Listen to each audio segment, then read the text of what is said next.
Get up. Fight for the pride, Move don't it. try to Move it. define me. I want to see how hard you can go at it. Game on.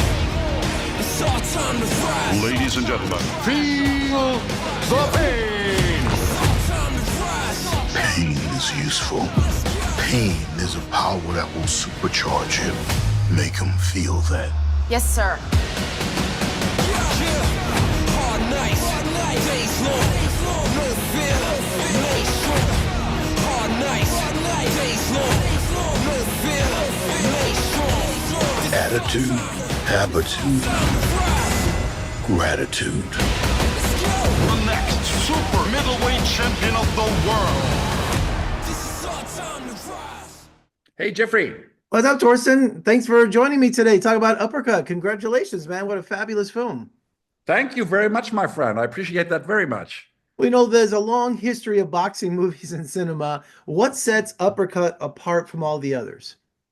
I guess it's that boxing here is something like a platform for a really nice psychological encounter between two people who could, who are so far apart from each other, but who come together with curiosity on each other, who,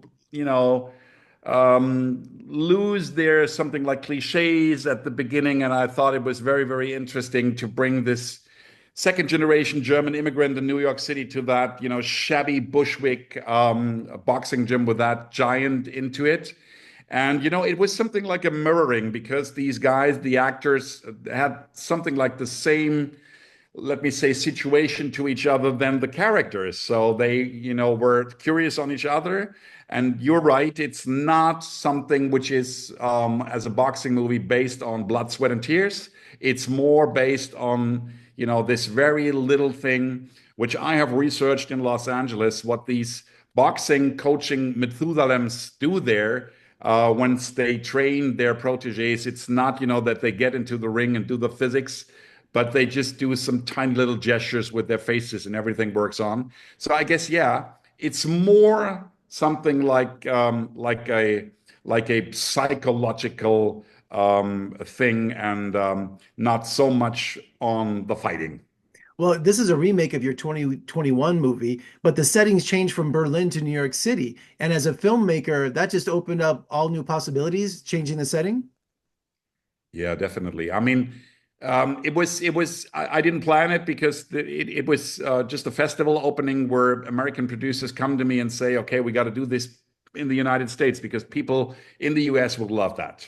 So it wasn't my intention, and I just was some kind of smiling and laughing because my American friends, they tell a lot of stories, as you know, and I was not sure how this will go on, but they called me and said, "Okay, we mean that seriously." So then, of course, I began to have some first ideas, and I thought it could be very, very interesting to have something like a female protege, not like Million Dollar Baby becoming a fighter, but becoming a box promoter, because womanity is a big issue these days, and I think strong and cool female characters are very much, it's very interesting to show them, especially in the boxing surrounding.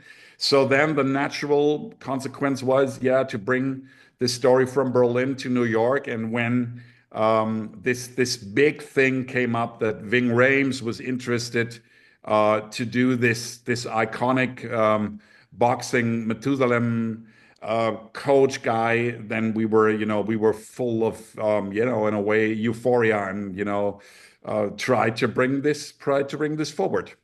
And tell me about finding your Tony, because not only does she have to be emotional, but it's also a physical role too. Yeah. Louis played this role also in the in the German movie. Mm-hmm. So I thought it could be very interesting to do something like a transatlantic American European initiative and bring guys from the big water, left side and right side together. And she did that with a huge success here in Germany. And I said, okay, that could be interesting to make her in this adaptation a second generation German immigrant in New York City. So it was something like a new sparkle in that story. And as Louis was something like a professional pole vaulter, she was with the national team. And she got trained for this very movie by a former world champion with Regina Halmich, who was also in the Boxing Hall of Fame in Las Vegas, by the way. Um, we were saying, okay, this is something like a personal profile for this part. And she acted brilliantly. And when we did the first reading, that was the last check, when we did the first reading with Ving Rhames in Los Angeles, the chemistry between those guys was so amazing in a second that I said it's the perfect combination. And I've always wanted to ask the director, because when you watch movies like Rocky or Million Dollar Baby, even classic film, how do you stage boxing? I mean, is it something that's rigorously rehearsed, or is it kind of like you had to hit certain marks? But I would feel it's such a challenge to get all the coverage when you're doing a ring. Yeah, in our case, we had the privilege because we had the actor strike when we shot in New York City, and we had to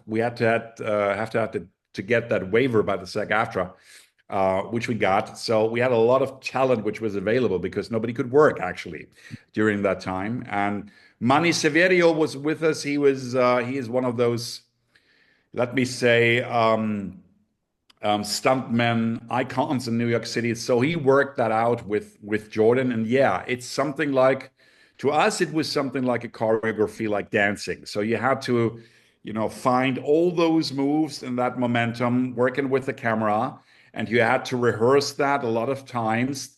And of course, that was the stuntman's task. You had to be very, very cautious that these guys won't hit each other in real time. You know what I mean? Yeah. So it had No to loose be. punches. Yeah, exactly. And so, yeah, it took a while, but these guys, especially, when they had the trust and money, everything worked out well. And I wanted to keep that scenes not as, in those big, huge boxing movies like Creed. I wanted to keep those scenes very intimate. I wanted, the audience to be in the ring, actually, and smell the sweat and all this kind of stuff. So it was another structure than in those huge, wonderful boxing movies where, you get you get all this adrenaline and all this kind of stuff. Well, you did a fabulous job. I mean, you took a genre that we're all too familiar with and made it your own. And I just appreciate your time today, and good luck with the film. And let's talk again soon. Thank you so much.